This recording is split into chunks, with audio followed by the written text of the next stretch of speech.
You spoke about your rap group No Face earlier. I want to go back to that for a second because No Face had a deal at Def Jam right around in the same time that you're doing Yo MTV Raps, correct? Yeah. Wasn't there some kind of, I don't know if it was a discrepancy where MTV Raps did, or the upper management of MTV didn't want you being associated with the group for some odd reason? Yeah. No Face. Let me tell you how No Face came about, first of all. From us being in the band to the band breaking up, to it literally becoming me, Mark, and Shy left around still trying to do whatever we wanted to do. We were in the studio working on the funk music, and Mark was like, yo, dude, we need to, you always doing them parodies, man. We need to record one of them parodies and put it out. So we did. I took the Jungle Brothers, Girl I House You, and rewrote it into a song we call Hump Music. So we redid the Jungle Brothers, Girl I House You, changing it to Girl I Hump You.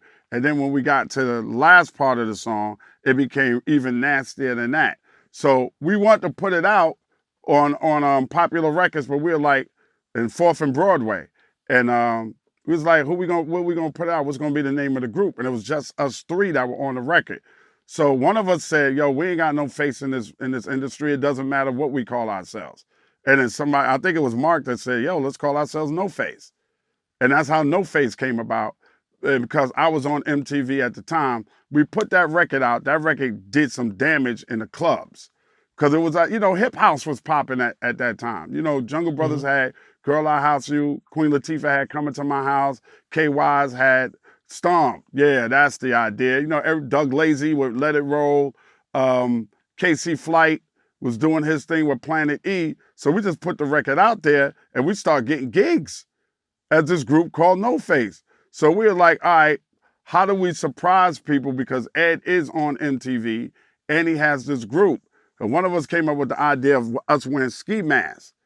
So we don't have a face, so you shouldn't see who No Face is. So we had ski masks on. We had 2 strippers come out wearing pasties, and they would strip and dance while we performed the song. And then we would perform another song right after that. I think it was Fake Hair Wearing Bitch. It was the other single that we had that we were trying to promote. And then at the end of the show, right before we went off stage, we would pull our mask off.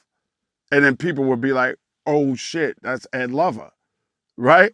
And then we would dash. So we did that for a while, man. And then, we started making noise. We got to deal with Rush Associated labels. Russell had No Face Records. He had JMJ Records. That's where Onyx and all of that came out, where 50 was early signed. And there's a few other labels that Russell had. I guess Columbia gave him a deal and said, hey, you could take these labels and we'll put music out. So we had that going on.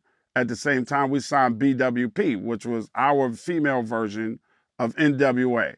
We were the New York version of the 2 Live Crew. That's what No Face was. The whole album was called Under the Staircase. We had songs on there like the album was called Wake Your Daughter Up. So we took the Parliament's We Wanna Funk and changed that to We Wanna Fuck, Wake Your Daughter Up.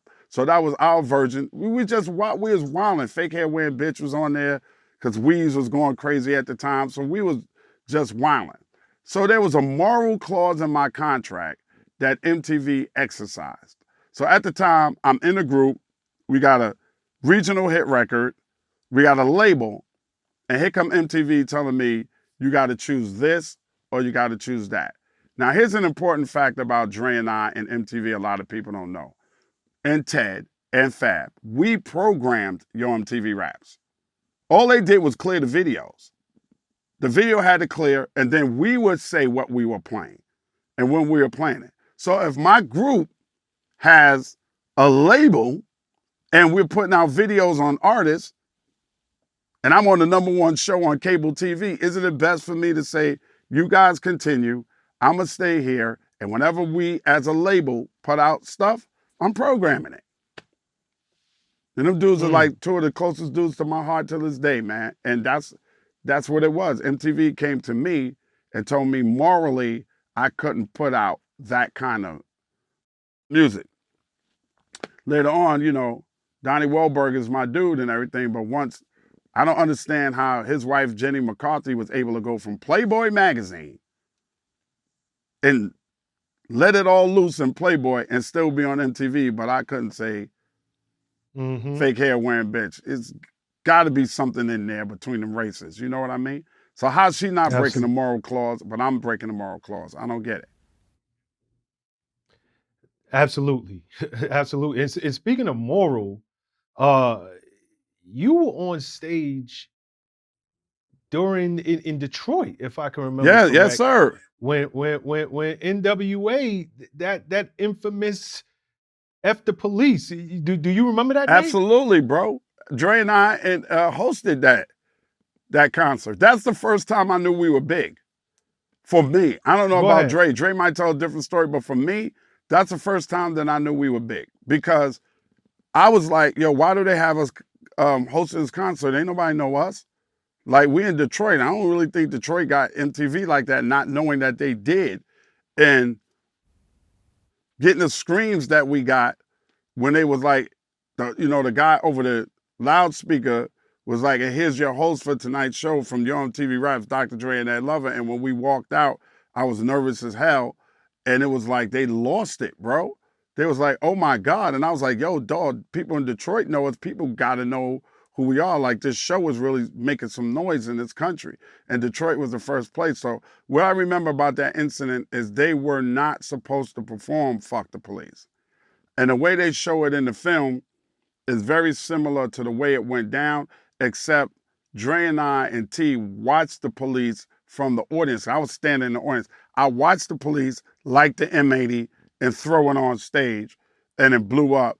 And I think Dre and them thought somebody was shooting at them, so they ran off the stage, and the police chased them off the stage, and they was all in the back. And Easy was pissed because they weren't supposed to perform that shit, and they did it anyway. It was just like a whole lot. It was a lot going on at that time. But I remember being there when I went down. You said Easy was pissed. Easy was pissed. Easy didn't want to perform that night. Easy hadn't He didn't want to performed perform that yet. song. Easy was bigger than NWA at that time. Mm. Easy hadn't come out yet. They would do their songs first that were just starting to bubble off of NWA and the Boys album. Straight Outta Compton wasn't even out yet. And Easy was that dude because they had, the song everybody like now by Eazy-E, his solo song. The Boys in the Hood, The Boys in the Hood is always hard. That was out. Easy Does It was coming out. We Want Easy was coming out. Easy was the dude first, and then NWA came after Easy. So Easy was waiting backstage. He was supposed to come out, and they had already told the people that put the concert on that they would not do Fuck the Police, and they did it. Well, Straight Outta Compton had been out, but they did that song, and Easy had not come onto the stage yet to do his solo stuff. Wow. Something I didn't realize. Y'all really blew because now you're taking steps in other directions. Yes, Yo is on the air from 89 to 95, but you have become such a global icon. Y'all got into movies. Yeah. Around 1993, you do the film Who's the Man? How'd that come about? That came about from an idea that I came up with, but I don't know how to write scripts. So I came up with the idea. I took it to Dre. Dre and I sat down together, hashed the idea out, took it to our manager at the time, Charlie Stetler. Charlie ran with it, went to New Line. They attached Susan DePass onto it, got a screenwriter to write it. And in 91, 92, we started shooting this hip-hop whodunit called Who's the Man? The real undertones of Who's the Man was really about showing the regentrification of our neighborhoods. They added the oil onto it to kind of give it that funny feel to it, and I enjoyed that part of it too, finding oil in the hood. But it was really about how regentrification was starting to take place in Harlem. Because even back then you could see it, little sprinklings of white people moving in, and they're gonna move in, make the neighborhood nice, and make it unaffordable for black people to live there anymore.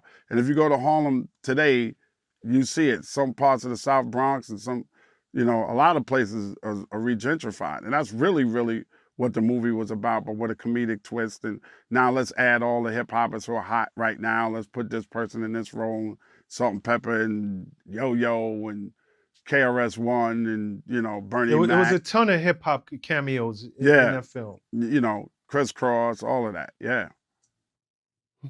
Let's talk about the final episode of Yo. What was that like for you? Because again, this is the golden era of hip hop. Y'all had interviewed so many people who would later go on to massive success. For you, was it heartbreaking when it came to an end? What was that final episode like? Because we just spoke about Who's the Man, and it was a who's who of hip hop cameos. Yeah. But I remember that final episode of Yo MTV Raps. Everybody showed up. What was that like filming that? It was fun filming it, especially when you know everybody was going to freestyle, and you knew that that was going to be a once in a lifetime opportunity to have that many different people right behind each other freestyling. But it was sad because I really wanted to do 10 years. If I could have got 89 to 99, I'd have been happy. I really wanted Yo MTV Raps to be one of those shows that lasted 10 years. But to stand there on the set, once it started going and the energy and scribbles on the set and everybody's freestyling, man, you know, KRS-One and Rakim and Surge and Meth and Red and everybody that grabbed that mic that day, man, you just standing there all like, wow, first of all, I can't believe this is the last show. And secondly, I can't believe that the outpouring of love that we had from those MCs that came down and say, yeah, we showing up for this last episode and we gonna grab the mic. You know what I mean? So it was crazy.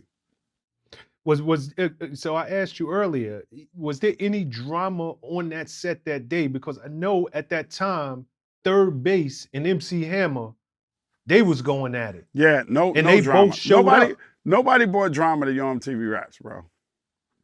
It was almost like the safe haven. Mm-hmm. You know what I mean? Nobody was.